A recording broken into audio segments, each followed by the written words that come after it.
souligner la fête des mères et j'aimerais aussi citer un poète qui a écrit la chose suivante. Dieu ne pouvait pas être partout, alors il a créé les mères.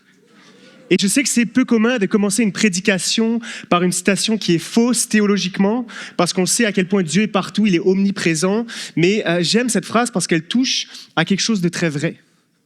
Les mères sont souvent une manière privilégiée, une manière très concrète par laquelle Dieu veut manifester sa présence. À travers leur tendresse, à travers leur fidélité, à travers leur capacité à aimer sans relâche, à se sacrifier silencieusement, c'est comme si Dieu avait mis une part de sa présence, une part de son cœur dans celui des mamans. Et je ne le voyais pas forcément quand j'étais enfant, mais aujourd'hui, avec du recul, je réalise à quel point j'ai eu une mère formidable. Une mère qui priait pour moi alors que j'en avais aucune idée. Une mère qui portait mes fardeaux sans que je le voie. Une mère qui, par sa foi, souvent simple mais très vraie, a été un témoignage de grâce dans ma vie. Aujourd'hui, je pourrais dire sans hésiter, comme cet auteur-là, Dieu s'est souvent rendu présent dans ma vie au travers de ma maman. Alors, c'était une maman ce matin, que tu sois simplement au début de l'aventure ou que tu sois embarqué dans cette saison depuis un bout, simplement un mot pour te dire merci. Merci de tenir bon, même quand personne ne le voit. Merci de le faire, même quand c'est épuisant. Merci de le faire quand tu doutes. Dieu te voit et il est avec toi. Ton amour n'est jamais perdu. Peut-être que tu as l'impression que ce que tu fais dans l'ombre ne se voit pas, ne compte pas, ne porte pas de fruits, mais je veux te dire à quel point ta fidélité, ton amour, tes prières sont en train de construire des fondations solides et réelles pour la vie de tes enfants. Alors pour nous tous, filles et fils, est-ce qu'on peut simplement féliciter et encourager toutes les mamans qui sont présentes avec nous ce matin? Yes. Merci pour elle. Et maman, je sais que tu vas me voir en ligne, alors bonne fête des mères à distance. Je t'aime. Et ceci étant dit, je suis très content d'être avec vous ce matin pour continuer une thématique dans laquelle on navigue depuis maintenant 3 semaines et qui s'intitule Page blanche. Et cette thématique se concentre sur ce qui s'est passé juste après la résurrection de Jésus.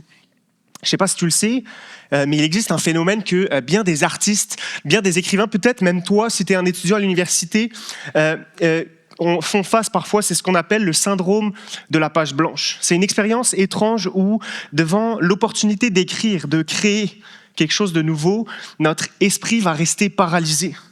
C'est comme si la peur de mal commencer ou de ne pas savoir quoi raconter devient plus forte que notre envie de créer.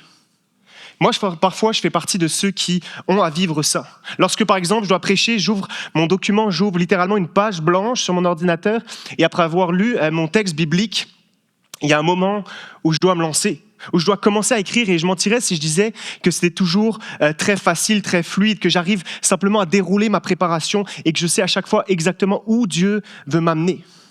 Parfois, je fais face au syndrome de la page blanche. Mais au-delà de moi-même, la réalité, c'est que je crois que c'est le cas pour plusieurs ce matin. Parce que le syndrome de la page blanche nous concerne presque tous. C'est pas juste dans l'écriture, mais c'est aussi dans notre vie personnelle qu'on peut le vivre parfois. Parfois, c'est quand un chapitre se ferme et une nouvelle saison commence pour nous. Parfois, c'est un peu moins évident que ça, mais on se retrouve dans une saison un petit peu trouble, un peu floue. On vit comme un moment de flottement. Ce moment où je sais que Dieu m'appelle à avancer, mais je ne sais pas où aller ni comment y faire. Et c'est exactement là, à cette place-là, que les disciples de Jésus se trouvent dans Jean 21, le texte qu'on va lire ensemble ce matin. On sait, et vous l'avez vu la semaine dernière avec Philippe, on sait qu'ils ont vu Jésus vivant. C'est décrit dans Jean 20. Ils savent que la mort, finalement, n'a pas eu le dernier mot. Ils savent que la croix n'est pas la fin de leur histoire. Et pourtant, ils sont là, un peu perdus, un peu comme devant une page blanche. Ils savent que quelque chose de nouveau se prépare, quelque chose de nouveau va commencer, mais ils ne savent pas quoi écrire, par où commencer, comment avancer. Et c'est exactement à ce moment-là que Jésus va choisir de se révéler à eux, va choisir de les retrouver. Pas dans un temple, pas au sommet d'une montagne, pas dans une apparition glorieuse, une explosion miraculeuse.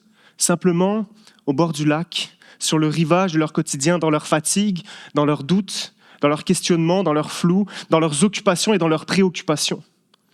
Et ce matin, je crois que c'est pareil pour plusieurs d'entre nous. Peut-être que tu n'es pas croyant et que tu te retrouves devant une page blanche dans ta vie spirituelle, que tu es en recherche ou en questionnement. Ou peut-être que tu es chrétien, peut-être que tu crois en Jésus depuis un bout, que tu sais que la résurrection est vraie, que tu as même vu Dieu agir dans ton passé à plusieurs reprises, mais que tu regardes devant toi et c'est comme une grande page blanche, tu ne sais pas quoi faire ni où aller. Et ce que je veux qu'on voit ensemble ce matin, à travers ce texte de Jean 21, c'est que ce n'est pas parce que tu ne sais pas quoi écrire pour ta vie que Dieu est à court d'idées. Ce n'est pas parce que ta page est blanche qu'elle est vide de sa présence. Jean 21, c'est un passage qui nous montre que la résurrection n'est pas la fin. C'est une invitation à laisser Jésus prendre la plume et être l'auteur de nos vies. Et c'est ce qu'on veut voir ensemble ce matin. On va découvrir 3 choses que Jésus veut écrire sur notre page blanche, 3 vérités qu'il veut venir graver sur notre cœur pour toujours. La première, c'est l'unité de l'Évangile. Comment Jésus veut créer une nouvelle famille, une nouvelle communauté. La deuxième, c'est le mouvement. Comment est-ce qu'il nous appelle à courir vers lui? Et finalement, le troisième, la chirurgie de l'Évangile. Comment est-ce qu'il vient guérir ce qui est brisé en nous? Dieu veut nous aider à écrire la suite de notre histoire en nous insufflant ces 3 grands principes, quelle que soit notre réalité ce matin, quel que soit le chapitre de ta vie, quelle que soit la page blanche devant laquelle tu te trouves en ce moment. Alors on va lire ensemble Jean 21, verset 1. Après cela, Jésus se montra encore aux disciples sur les rives du lac de Tibériade. Voici de quelle manière il se montra. Simon-Pierre, Thomas, appelé Didyme, Nathanaël, qui venait de Cana en Galilée, les fils de Zébédée et 2 autres disciples de Jésus se trouvaient ensemble. Simon-Pierre leur dit « Je vais pêcher ». Ils lui dirent « Nous allons aussi avec toi ». Ils sortirent et montèrent dans une barque, mais cette nuit-là, ils ne prirent rien. Un des détails que j'ai longtemps ignoré en lisant ce texte-là, c'est cette petite phrase du début. Pierre, Thomas, Nathanaël, les fils de Zébédée, 2 autres disciples de Jésus, se trouvaient ensemble. Jean commence le dernier chapitre de son évangile en nous peignant un tableau très simple. Ils étaient ensemble. Et juste ce petit bout de phrase qu'on peut facilement ignorer, qui peut facilement passer inaperçu, est une affirmation très importante. Alors que leur leader, alors que leur maître, alors que littéralement leur point commun vient de se faire exécuter, que leur mouvement semblait fini, que c'était même dangereux à ce moment-là pour eux de se rassembler, de se retrouver ensemble. Quelque chose les a gardés ensemble malgré tout. Et à ce moment-là, ils n'étaient pas encore ensemble pour poursuivre une mission, pas pour mettre en place une stratégie, mais ils étaient unis à cause d'une chose, en fait à cause d'une personne, Jésus-Christ ressuscité. Ça, c'est le contexte du dernier chapitre de tout l'évangile de Jean. Quelques disciples qui sont ensemble. Pas d'apparition glorieuse, pas de langue de feu qui descend, ils n'ont pas encore le Saint-Esprit, ils n'ont pas encore de mission universelle, ils sont simplement ensemble. Avant même que la plus grande mission de leur vie va leur être confiée, avant la Pentecôte, avant les prodiges, avant même les débuts de l'Église, il y a la communion. L'unité ne commence pas quand on fait quelque chose ensemble, elle commence quand on apprend à être ensemble. Les disciples, à ce moment-là, ne savent pas ce qui les attend, mais ils savent qu'ils ont besoin d'être ensemble, ils savent qu'ils ont besoin des uns des autres. Et ça, c'est ce que fait l'Évangile dans notre culture hyper individualiste, où est-ce qu'on parle souvent de mon salut, de ma relation avec Dieu, de mon appel. On met souvent l'emphase, et à juste titre, sur les bénéfices personnels, individuels de la grâce, parce que c'est des vraies choses, c'est des bonnes choses. Mais l'Évangile veut aussi créer une communauté. L'Évangile vient nous greffer à un peuple, pas juste à une expérience privée seulement, à un corps. L'unité, la communion, c'est pas simplement une option pour les chrétiens sociaux, c'est le fruit naturel d'un cœur transformé par Jésus. Jean fait la liste dans les quelques versets qu'on a lus des personnes qui se trouvaient ensemble ce jour-là. Et si on y prête attention, on remarque que ce qui les unit, c'est à la fois l'uniformité et la diversité de leur expérience avec Jésus ressuscité. L'uniformité parce qu'ils ont, à ce moment-là, tous rencontré au moins une fois ce Jésus ressuscité. Ils ont tous vécu cette expérience troublante de le voir mourir, mais de le voir revenir à la vie quelques jours plus tard. Et c'est sûrement ça l'élément central de leur unité à ce moment-là, parce qu'ils partagent cette expérience profonde et impactante d'avoir vu Jésus ressuscité. Et c'est exactement ce qui nous rassemble encore nous ce matin. Parce qu'honnêtement, à part Jésus, on n'a pas grand-chose en commun. Si on enlève Jésus de l'équation ce matin, il n'y a rien d'évident qui nous unit. On vient de milieux différents, on n'a pas les mêmes goûts, pas les mêmes parcours, pas les mêmes opinions, pas les mêmes passions. Dans un autre contexte, peut-être qu'on ne se serait jamais croisés. Et pourtant, nous voilà, dimanche après dimanche, parfois même dans la semaine, ici, ensemble. Comment ça se fait que moi, Nathan, 27 ans, j'ai des vrais amis hauts comme 3 pommes qui comptent vraiment pour moi dans cette église et que je trouve aussi du réconfort dans des personnes qui ont 3 fois mon âge? Comment ça se fait que moi, Nathan, je puisse prier le matin avec un ex-détenu à ma droite et un courtier immobilier à ma gauche? Parce que comme les disciples au port du lac, nous avons tous vu Jésus personnellement. Pas de nos yeux physiques, mais nous l'avons rencontré. Il s'est révélé à notre cœur, à notre esprit, à notre histoire. Et cette rencontre a tout changé. Et ça, c'est notre point commun, ça, c'est notre lien profond. Notre unité en tant qu'Église ne repose pas seulement sur des affinités humaines, mais sur une réalité spirituelle. Jésus, vivant, nous a appelés à lui. Et en nous appelant à lui, il nous a appelés les uns aux autres. Et ça, c'est une réalité pour notre Église, Acts 21. Parce qu'on ne veut pas juste être un club social pour des gens compatibles. En fait, on a une famille formée de gens incompatibles, mais rendus frères et sœurs par une même grâce. Acts 21, on n'est pas juste un groupe d'amis qui se choisit les uns les autres, mais on est un peuple rassemblé dont l'unité vient de Jésus lui-même. Paul va le dire comme ça dans Galates 3, « Il n'y a plus ni juif ni grec, il n'y a plus esclave ni libre, il n'y a plus homme ni femme, car vous êtes tous un en Jésus-Christ. » Notre unité est surnaturelle. Elle ne vient pas de ce qu'on partage, elle vient de celui qu'on partage. Mais ça demande d'être intentionnel. Parce que tu tomberas très rarement au hasard sur des amitiés profondes dans l'Église. En fait, tu ne découvriras pas la richesse de la diversité si tu ne sors jamais de ton cercle habituel. Alors je veux nous encourager, même si tu ne connectes pas tout de suite, prends le temps. Invite quelqu'un, apprends les prénoms, intéresse-toi, rejoins un groupe connexion, implique-toi dans un département. Pas pour trouver des gens comme toi, mais pour découvrir la famille dans laquelle Jésus t'a placé en ce moment. Et plus Christ va devenir central à ta vie, plus l'Église, son Église, va devenir précieuse à tes yeux, même dans toute sa diversité. En fait, la diversité, elle aussi, est un fondement de cette unité.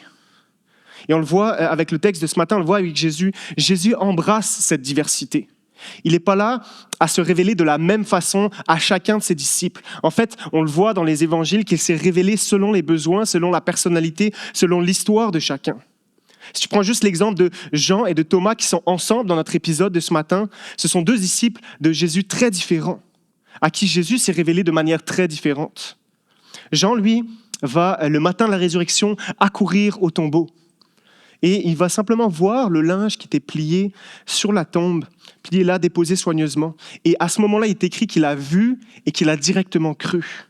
Pourquoi ? Parce que on pense qu'à l'époque, Jean a fait ce raisonnement suivant.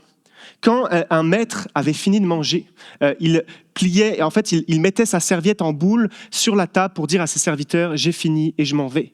Mais lorsque, pour une raison ou pour une autre, il devait quitter la table, il prenait attention de plier soigneusement la serviette, de la mettre délicatement sur la table pour dire à ses serviteurs « je m'en vais, mais je vais revenir ». Et on croit qu'à ce moment-là, quand Jean voit le linge qui enveloppait Jésus plié dans le tombeau, il y a ce raisonnement logique qui fait en sorte qu'il croit immédiatement que Jésus est sur le point de revenir. Thomas, lui, a besoin de beaucoup plus. Thomas, et vous l'avez vu la semaine dernière, a besoin de voir, a besoin de toucher. Il est même face à Jésus et il doute encore. Il veut des preuves. Et Jésus ne va pas le condamner pour ça. Au contraire, il va venir vers lui tendre les mains et dire « touche, regarde et crois ». Il va rencontrer Thomas là où il est. Ces 2 hommes qui ont la même foi, dans le même Jésus, ont 2 chemins très différents, 2 besoins, 2 sensibilités. Et ça, c'est la beauté de l'Évangile. L'Évangile ne gomme pas nos différences, il les honore et il les utilise. Jésus, et au travers de cette Église, ne veut pas créer des clones spirituels. Il veut bâtir un corps avec des membres uniques, avec des sensibilités variées, avec des histoires contrastées, mais avec un seul cœur, une seule foi, un seul sauveur. Et j'en parle ce matin parce que c'est une réalité tellement palpable dans notre Église, Acts 21. Parfois, ça peut même en être déstabilisant de voir qu'on ne ressent pas toujours les mêmes choses de la même manière, qu'on ne comprend pas Dieu avec les mêmes mots, qu'on ne porte pas les mêmes bagages, qu'on n'a pas grandi avec la même culture de foi. Mais je veux nous rappeler que ce n'est pas une faiblesse. Au contraire, ce n'est pas un obstacle à notre unité. Dieu veut s'en servir. En fait, c'est justement la richesse que crée l'Évangile au travers de cette diversité. Plus que ça, c'est une réelle force parce que tu ne peux jamais réellement connaître Jésus sans les autres chrétiens autour de toi. Tim Keller va le dire de cette manière. Si vous n'êtes pas engagé dans une vraie communauté chrétienne, alors même si vous croyez en Jésus, vous finirez par former une image de lui qui vous ressemble. Autrement dit, sans les autres chrétiens, je réduis Jésus à ma propre perspective. Mais quand je marche avec d'autres croyants, avec leur histoire, avec leurs doutes, avec leurs sensibilités différentes, je vais découvrir un Jésus bien plus vaste, bien plus complet, bien plus vrai et bien plus beau que tout seul. Et j'en suis non seulement témoin, mais aussi sujet à 2 grands pièges dans notre société, et notamment en tant que chrétien. Le premier, c'est de magasiner mon Église, de chercher une communauté qui me ressemble parfaitement, où tout le monde pense comme moi, prie comme moi, vote comme moi, vit sa vie de foi comme moi. Mais à force de vouloir cocher toutes ces cases, je vais finir par me construire une Église à mon image, au lieu de découvrir le corps de Christ dans toute sa diversité. Et le deuxième piège qui me concerne aussi, c'est de simplement me replier, de me désengager, de vivre ma foi en solitaire, parce que c'est bien plus simple, c'est moins confrontant, c'est moins challengeant. Mais le danger, c'est qu'en m'isolant, je vais me couper de la manière que Dieu a choisie pour se révéler et pour me former, c'est-à-dire à travers les autres autour de moi. Parce que la vérité, c'est qu'on a besoin des uns des autres, pas seulement pour avancer ensemble, mais pour connaître Jésus d'une manière qui est plus riche, qui est plus complète et qui est plus profonde. C'est pour ça que Jean prend le temps d'écrire « Ils étaient ensemble ». L'évangile ne commence pas simplement par un appel à l'action, mais par une invitation à la communion. Ils étaient ensemble. Et c'est seulement une église ensemble, unie, qui peut devenir une église en mouvement. Et c'est mon deuxième point ce matin, le mouvement que crée l'évangile en nous.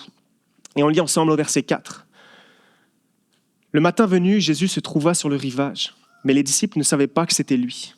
Il leur dit, « Les enfants, n'avez-vous rien à manger ?» Et ils lui répondirent, « Non. » Il leur dit, « Jetez les filets du côté droit de la barque et vous trouverez. » Ils le jetèrent donc et ils ne parvinrent plus à le retirer, tant il y avait de poissons. Alors le disciple que Jésus aimait dit à Pierre, « C'est le Seigneur. » Dès qu'il eut entendu que c'était le Seigneur, Simon-Pierre remit son vêtement, sa ceinture, car il s'était déshabillé et se jeta dans le lac. Pierre se jeta dans le lac.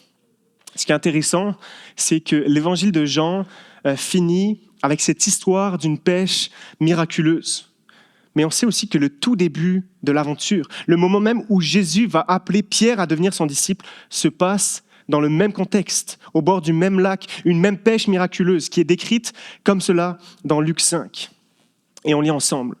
Quand il eut fini de parler, il dit à Simon-Pierre, « Avance là où l'eau est profonde et jetez vos filets pour pêcher. » Simon-Pierre lui dit, « Maître, nous avons travaillé toute la nuit sans rien prendre, mais sur ta parole, je jetterai les filets. » Ils les jetèrent et prirent une grande quantité de poissons, leurs filets se déchiraient.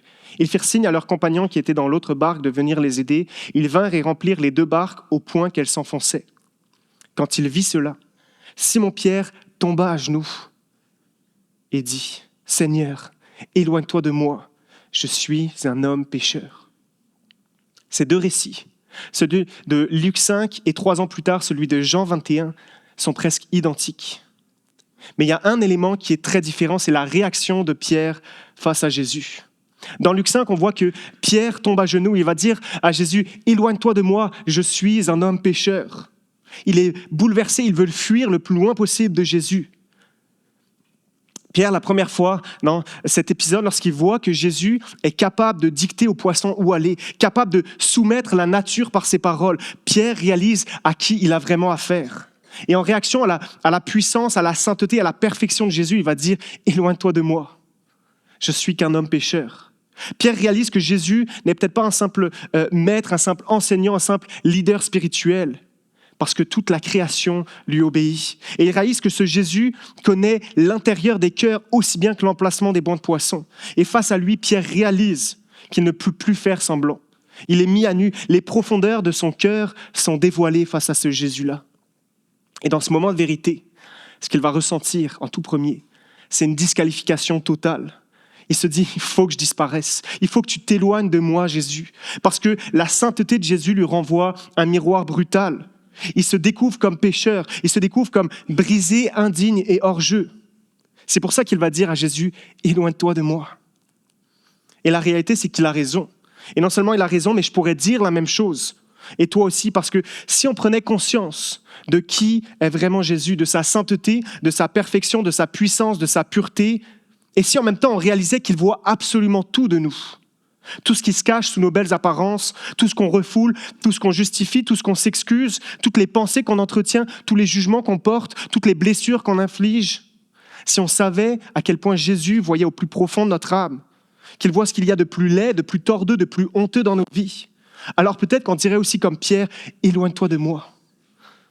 Pierre fuit parce qu'il pense que la proximité avec Jésus dépend de sa pureté à lui. Il pense que la relation avec Dieu repose sur sa capacité à être à la hauteur. Donc il va fuir, il va se disqualifier. Mais 3 ans plus tard, dans Jean 21, Pierre attache son vêtement, saute dans l'eau, nage, patauge, lutte contre les vagues, tout ça pour être le plus vite possible, le plus près possible de Jésus. Il ne veut pas attendre, il veut se rapprocher de Jésus à tout prix. Alors pourquoi, au lieu de s'éloigner comme la première fois, au lieu de fuir, il va se jeter à l'eau et se précipiter vers ce même Jésus? Parce qu'il a compris. Il a compris que ce n'est pas sa fidélité qui garantissait l'amour de Jésus pour lui. Il a compris que ce n'est pas sa performance qui déterminait sa place auprès de Jésus. Il a compris que l'évangile, ce n'est pas un appel à mériter, c'est une invitation à recevoir.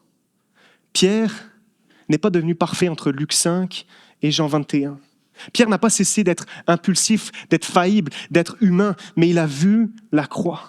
Il a vu l'amour jusque dans la souffrance. Il a vu Jésus aller jusqu'au bout, pas pour le monde en général, mais pour lui spécifiquement. Pour Pierre, le lâche. Pour Pierre, le peureux. Pour Pierre, le menteur. Pour Pierre, celui qui venait de le renier 3 fois. Et en réalisant ce que Jésus avait fait pour lui, il se jette à l'eau. Parce qu'il a compris. Il sait maintenant que la grâce est plus forte que la honte. Il sait que le pardon est plus grand que ses péchés. Il sait que l'amour a triomphé de tous ses échecs. Et ça, c'est le mouvement que va produire l'Évangile dans nos vies lorsqu'on saisit qui est Jésus et ce qu'il a fait pour nous. Ça produit en nous un élan à se rapprocher de lui, à courir vers lui malgré nos erreurs, malgré nos manquements, malgré nos échecs et malgré nos chutes. Combien de fois combien de fois je fais l'inverse? Combien de fois j'agis comme Pierre dans Luc 5 en m'éloignant moi-même de Dieu? Je crois qu'on est plusieurs à partager cette tendance à se dire « je reviendrai vers lui » quand je serai plus stable. Je prierai quand j'aurai repris ma vie en main. Je retournerai à l'église quand j'aurai fait un peu d'ordre dans ma vie. Mais l'Évangile nous dit exactement l'inverse. Viens maintenant, plonge tel que tu es. Personne ici commence par se laver avant d'aller à la douche. Pourtant, c'est ce qu'on fait lorsqu'on essaye de faire de l'ordre avant d'aller vers Jésus. Et on le voit dans notre texte de ce matin avec Pierre, tu n'as pas besoin de régler ton péché avant d'aller vers Jésus. C'est en revenant à lui que ton péché sera réellement traité. C'est en te jetant dans ses bras que tu trouveras le pardon, la restauration et la guérison. Et c'est pas moi qui invente ça. En fait, c'est Jésus lui-même qui va en parler en racontant une histoire que vous connaissez peut-être et qui s'appelle la parabole du fils prodigue. Cette histoire que Jésus, par ses propres mots, va raconter à ses disciples et qui parle d'un fils. Un fils qui a tout gâché, un fils qui est venu humilier son père, qui a brisé la relation, qui a dilapidé son héritage et qui, quelque temps après, brisé, honteux, affamé, décide de rentrer chez lui. Pas en tant que fils, simplement en tant que serviteur, juste pour survivre. Mais pendant qu'il est encore loin, alors qu'il marche vers chez lui, son père l'aperçoit au loin. Et que fait-il? Il va courir vers lui. Il n'attend pas d'avoir un plan de réintégration en 3 étapes. Il n'attend pas d'avoir des explications ou des excuses parfaites. Il n'attend pas de savoir si son fils est réellement repentant. Il court. Il serre son fils dans ses bras, il le restaure, il l'habille, il le nourrit, il lui redonne un nom, une place et une dignité au sein de sa famille. Et ça, c'est Jésus qui raconte avec ses propres mots comment son Père est avec chacun d'entre nous aujourd'hui. Tu penses peut-être que Dieu est là, sans cesse, les bras croisés, à observer ce que tu fais, à attendre que tu fasses mieux, à te demander plus. La réalité, c'est qu'il est là, les bras ouverts, à attendre que tu rentres, à attendre que tu te rapproches de lui. Et la seconde où tu fais un pas vers lui, même maladroit, même hésitant, il court vers toi. Charles Spurgeon va écrire de cette manière, « Quand tu ne peux pas venir à Dieu à cause de ta faiblesse, lui vient à toi à cause de son amour. » Ce matin, je ne vous connais pas tous et je ne sais pas ce qui vous empêche en ce moment de vous rapprocher de Dieu. Peut-être que c'est la honte, ce sentiment de jamais être à la hauteur, de ne pas mériter son regard. Peut-être que c'est la culpabilité, cette petite voix intérieure qui te dit que cette fois-ci, tu es allé trop loin. Tu as brisé quelque chose d'irréparable. Peut-être que c'est la colère contre toi-même, contre les autres, contre Dieu lui-même, pour ce qui est arrivé dans ta vie. Peut-être que c'est la fatigue, tu te sens vidé, épuisé spirituellement, tu n'as même plus la force et l'énergie de croire. Peut-être que c'est l'orgueil, je veux réparer les choses avant de revenir. Peut-être que c'est l'habitude du silence, tu t'es éloigné petit à petit, sans même t'en rendre compte, et maintenant tu ne sais même plus par où recommencer. Peut-être que c'est la peur d'être jugé, la peur d'être changé, la peur que Dieu t'en demande trop. Peut-être que c'est un péché secret, quelque chose que tu caches et qui te fait croire que tu ne peux plus être aimé tel que tu es. Peut-être que c'est l'indifférence, un cœur qui, avec les années, s'est refroidi, une foi qui est devenue mécanique, une routine sans passion.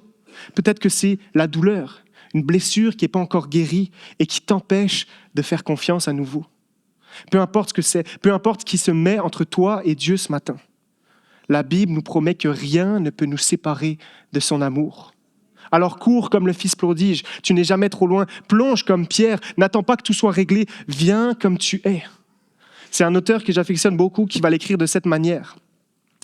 Nous avons la capacité de trouver à l'infini des raisons qu'aurait Jésus de nous mettre dehors. Nous inventons constamment de nouvelles façons de résister à son amour. Nous avons tendance à nourrir le sentiment qu'avec le temps, Jésus en viendra à se lasser et à s'éloigner de nous.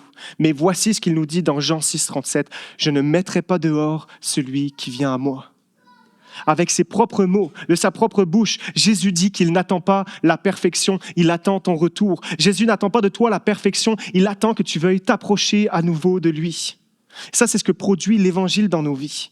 Pas un mouvement de fuite, pas un mouvement de recul, pas un mouvement de protection.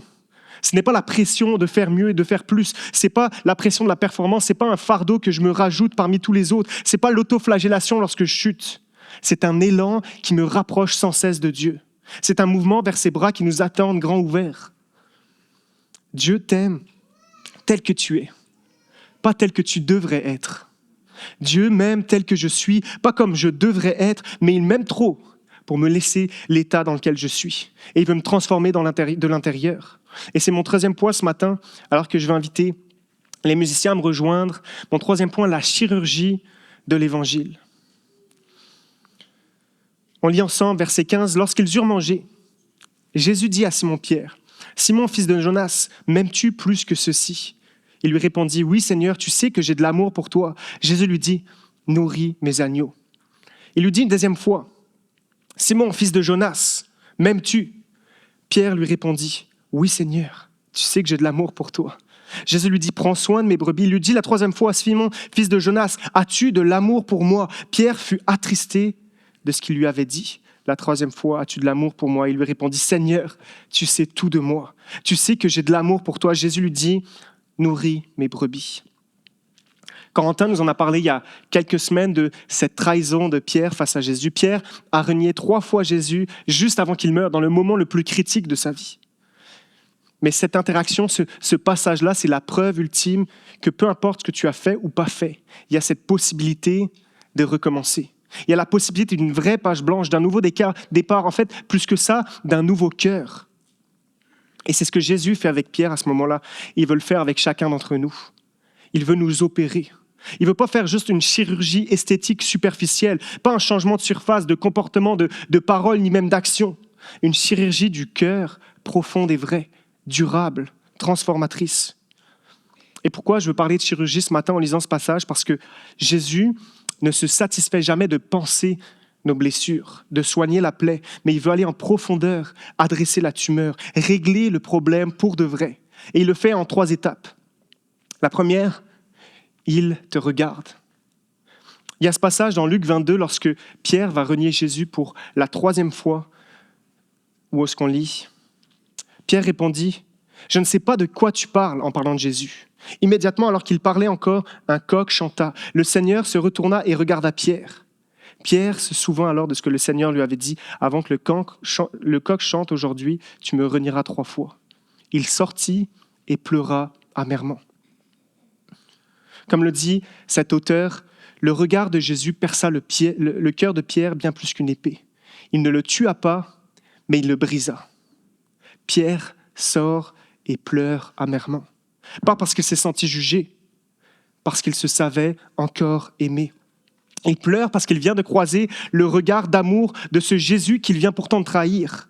Jésus, lorsqu'il entend le coq chanter, sait qu'il a été trahi encore une fois par Pierre, mais au lieu de l'ignorer, au lieu de détourner les yeux, il se tourne vers lui et le cherche du regard. C'est un psychiatre américain très réputé qui va le dire de cette manière.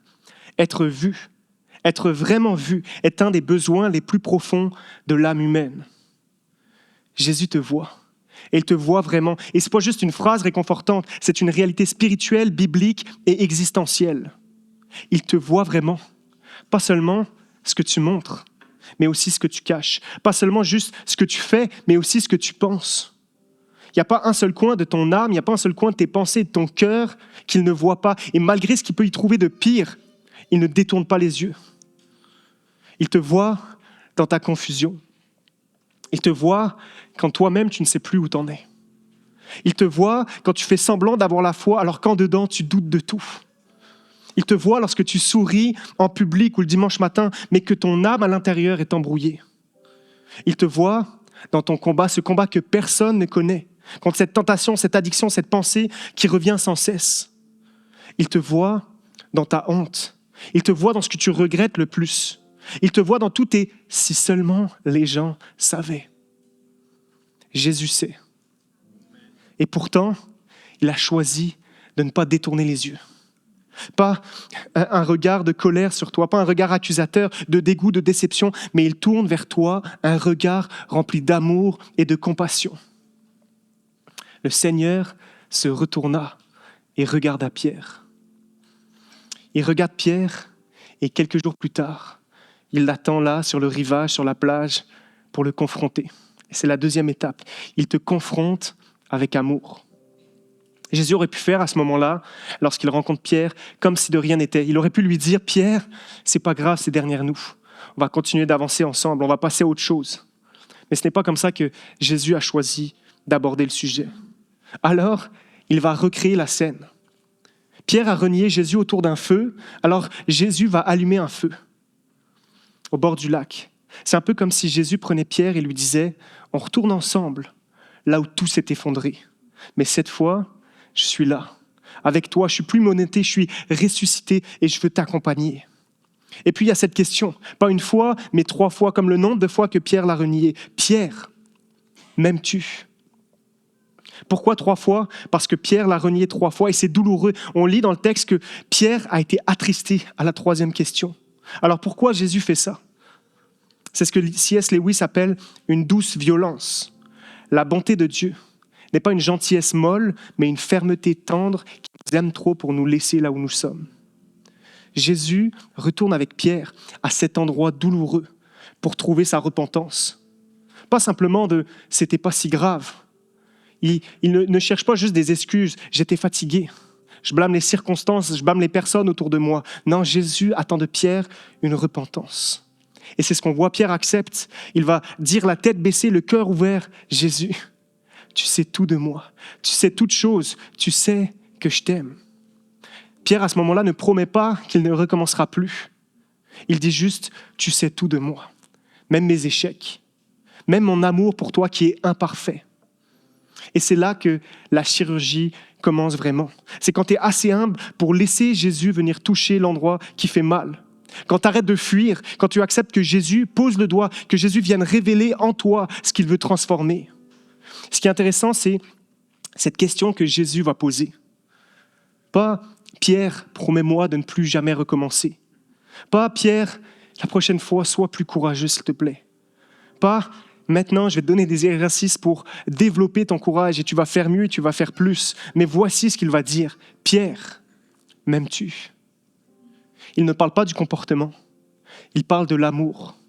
3 fois la même question. « Pierre, m'aimes-tu » Parce que le vrai problème de Pierre, ce n'est pas la trahison, ce n'est pas le mensonge, ce n'est pas le manque de courage. Ce que tout ça révèle, c'est un cœur divisé, une affection mal placée, un amour qui est désordonné dans son cœur. Pierre n'a pas seulement menti. Oui, il a renié Jésus 3 fois, il l'a trahi. Il a juré qu'il ne connaissait pas son maître. Il l'a abandonné et ça, c'est grave. Mais Jésus sait que ce n'est pas ça la racine du problème. C'est la manifestation d'un problème qui est plus profond. Si Pierre a eu peur d'assumer son lien avec Jésus à ce moment-là, c'est parce qu'il aimait autre chose plus que Jésus lui-même. Peut-être que Pierre aimait sa sécurité plus que Jésus. Peut-être que Pierre aimait son confort plus que Jésus. Peut-être que Pierre aimait son image plus que Jésus. Peut-être que Pierre aimait le contrôle sur sa vie plutôt que la soumission à Jésus. Et ça, c'est le véritable péché. C'est pas juste le mensonge, c'est quand je place quelque chose au-dessus de Jésus lui-même comme premier dans mon cœur. Et c'est important de le comprendre pour réellement marcher dans la repentance. Parce que la repentance chrétienne, c'est pas simplement dire en superficie, j'ai menti, je suis désolé. J'ai trahi, promis, je recommencerai plus. J'ai chuté, désolé, je vais faire beaucoup mieux la prochaine fois. La vraie repentance, c'est de reconnaître profondément, en ce moment, il y a un autre roi sur le trône de ma vie. Tim Keller va le dire de cette manière. Le péché, ce n'est pas juste de faire des mauvaises choses. C'est de prendre les bonnes choses et d'en faire des choses ultimes, au-dessus de Jésus. Et ce mécanisme-là, aimer autre chose plus que Jésus, il est en chacun d'entre nous. Peut-être que ce matin, tu n'as pas renié Jésus devant une foule, comme Pierre l'a fait, mais tu l'as renié par ton silence. Tu l'as renié par tes choix. Tu l'as renié par un compromis que tu as fait dans ta vie. Tu l'as renié par ton inaction ou par le sens de tes priorités en ce moment. Moi, je fais partie de ceux qui n'ont jamais renié Jésus au bord d'un feu comme Pierre l'a fait.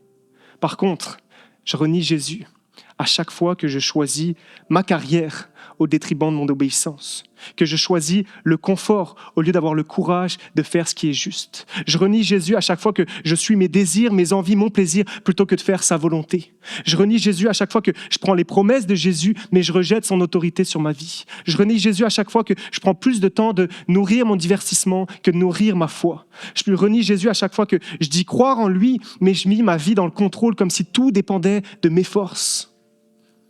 Et ça, c'est un problème de cœur. C'est que souvent, et même sans m'en rendre compte, sans t'en rendre compte, il y a un autre roi qui est assis sur le trône de ta vie. Et ce roi-là peut être ton image, ça peut être ta sécurité, ça peut être ta réussite, ça peut être une relation, ça peut être ton confort, ton autonomie, même ton ministère. Jésus vient vers toi ce matin et te pose une question. Il ne te demande pas « Promets-moi cette semaine de mieux faire. Promets-moi de faire plus d'efforts. » Non, il te dit, comme Pierre, « Est-ce que tu m'aimes ? Est-ce que tu me laisserais reprendre le contrôle de ta vie? Est-ce que tu me laisserais prendre le trône de ton cœur? » Et cette question-là, Jésus nous la pose à tous ce matin. Est-ce que tu m'aimes? Pas est-ce que tu as tout fait bien, pas est-ce que tu connais assez ta Bible, pas est-ce que tu as eu une bonne semaine spirituelle, pas qu'est-ce que tu vas mettre en place cette semaine pour avoir une meilleure semaine. Non, juste, est-ce que tu m'aimes? Et peut-être que ta réponse, c'est pas un grand cri de foi qui dit « Oui, Seigneur Jésus, je t'aime ». Peut-être que c'est plus un murmure comme Pierre qui va dire « Seigneur, tu sais tout de moi. Tu sais mon amour imparfait envers toi. Tu sais mes détours, tu sais mes manquements. Tu sais que je t'aime, mais de manière si imparfaite, si insuffisante. » Et la réalité, c'est que ce Jésus-là te dit que c'est suffisant. Parce que Jésus ne cherche pas des gens parfaits, il cherche des cœurs qui sont vrais. Des cœurs qui se laissent opérer petit à petit par lui. Des cœurs prêts à déposer leur fausse royauté pour le laisser reprendre sa place. C'est ce que le psaume 51 nous enseigne. Non, tu ne veux pas de sacrifice. Même si je t'offrais un animal entier, il ne te ferait pas plaisir. Mon sacrifice, ô Dieu, c'est moi-même avec mon orgueil brisé. Ô Dieu, tu ne refuses pas de regarder un cœur complètement brisé. Jésus te regarde, il te confronte et finalement, troisièmement, il te restaure. Il existe une pratique artistique qui illustre tellement bien ces versets qu'on a lus, qui s'appelle le kintsugi au Japon, qui est un art qui consiste à reprendre un vase brisé en céramique, un vase qui est tombé au sol, qui a éclaté en 1000 morceaux, et d'en faire une œuvre d'art en le recollant pièce par pièce avec de la poudre d'or. Un bol brisé, fissuré, inutilisable devient par ce processus un chef-d'œuvre bien plus unique, bien plus précieux et bien plus beau qu'il ne l'était avant. Et c'est exactement ce que Jésus est en train de faire avec Pierre. Après l'échec, après la trahison, après le mensonge, après les larmes, Jésus va lui dire « Prends soin de mes brebis. Je te donne une mission, je te donne une nouvelle utilité. » C'est comme cette histoire de Chuck Colson dans les années 70, que vous connaissez peut-être, qui était l'homme, on le disait, l'homme le plus influent des États-Unis. En fait, c'était le conseiller personnel du président Richard Nixon. Un homme très influent, brillant, loyal, stratégique, mais aussi un prisonnier de sa propre ambition, ce qui fait qu'il a été impliqué dans un scandale politique du Watergate, des manipulations politiques, des dissimulations, des mensonges, cacher de l'argent, voler des secrets. Et tout ça a fini par éclater au grand jour et Colson a été arrêté. Il a été condamné, il a été humilié publiquement et finalement envoyé en prison. Et c'est en prison, dans l'endroit même où il avait tout perdu, que Dieu a commencé à l'opérer. Quelqu'un lui a offert une Bible, il l'a lue, il a été bouleversé et du fond de sa cellule, un des hommes les plus puissants du pays a reconnu sa faiblesse, son péché, son besoin de pardon. Et il a rencontré Jésus. Mais son histoire ne s'arrête pas là. Il aurait simplement pu devenir un ex-détenu repenti, comme beaucoup de ses collègues. Mais Dieu non seulement lui a accordé son pardon, il lui a aussi confié une mission. Et c'est comme ça que Chuck a fondé à sa sortie le plus grand ministère chrétien pour les détenus du monde entier, Prisoner Fellowship, qui aujourd'hui dessert plus de 800 000 prisonniers à travers le monde et qui voit des milliers de conversions par année. Chuck a non seulement été pardonné du fond de sa prison, mais il a été restauré pour que Dieu puisse l'utiliser. Et je crois réellement que Jésus a dû dire la même chose qu'il a dit à Pierre au port du feu. Non seulement je te pardonne, mais je veux aussi te donner une mission qui est taillée sur mesure pour toi. Et il veut faire la même chose avec chacun d'entre nous encore aujourd'hui. Tu penses peut-être que parce que tu as chuté, parce que tu t'es disqualifié toi-même, tu ne peux à peine revenir à l'église, mais tu dois t'installer au fond, en silence, et que Dieu ne pourra plus jamais t'utiliser de manière puissante. Jésus dit, m'aimes-tu? Parce que si c'est le cas, je veux t'utiliser pour mon royaume. Je veux te donner une mission. Je veux te confier quelqu'un. Et ça peut être ce matin un enfant, un ami, un groupe, une famille, une mission, une vocation, même un ministère. Mais Jésus ne restaure et ne pardonne jamais juste pour consoler. Il restaure et il pardonne pour envoyer. Et c'est le sujet de la prochaine prédication dans cette thématique la semaine prochaine, la mission que Dieu veut nous donner à chacun d'entre nous. Mais je veux juste finir en disant que dans le royaume de Dieu, la restauration, le pardon ne te met pas sur le banc de touche. Au contraire, elle te propulse dans ta mission. Parce que les critères de Jésus, ça ne sera jamais la performance, ça serait la repentance. Dieu n'appelle pas les qualifiés, il qualifie toujours ceux qu'il appelle. Et il t'appelle ce matin. Et son appel n'a pas changé. C'est le même qu'il a adressé à Pierre au bord du feu, les yeux dans les yeux. Il va lui dire, Pierre, suis-moi. Pierre, suis-moi. Pas prouve-moi, pas répare-toi, pas impressionne-moi. Pierre, suis-moi, tel que tu es, avec tes fissures, avec tes manquements, avec ton amour fragile. Suis-moi parce que ton histoire est loin d'être finie. Suis-moi car même si tu es fatigué, je te donnerai du repos. Suis-moi parce que même si tu es perdu, je suis le chemin. Suis-moi car même si tu es faible, ma puissance s'accomplit dans ta faiblesse. Suis-moi parce que même si tu crois que c'est trop tard, voici, je fais toutes choses nouvelles. Et je veux simplement finir cette matinée par ce poème qui nous rappelle ce que ça veut dire que de suivre Jésus. Alors on lit ensemble. Suivre Jésus, ce n'est pas marcher sans chute, c'est marcher vers une main qui relève. Ce n'est pas connaître tous les détours, c'est faire confiance à celui qui est le chemin. Suivre Jésus, ce n'est pas fuir la tempête, c'est tenir bon les yeux fixés sur celui qui soumet l'océan. Ce n'est pas tout laisser derrière, c'est tout confier à celui qui ne perd rien. Suivre Jésus, c'est traverser la nuit, mais en étant attaché à la lumière. C'est porter une croix, mais découvrir qu'il l'a portée avant nous. Suivre Jésus, c'est perdre sa vie et la retrouver plus pleine, plus libre, plus vraie qu'on ne l'aurait jamais imaginé. Suivre Jésus, c'est le début d'une page blanche où ce n'est plus toi qui portes l'histoire, mais c'est lui qui l'écrit à l'encre de sa grâce. Louons Jésus ensemble ce matin, Axe.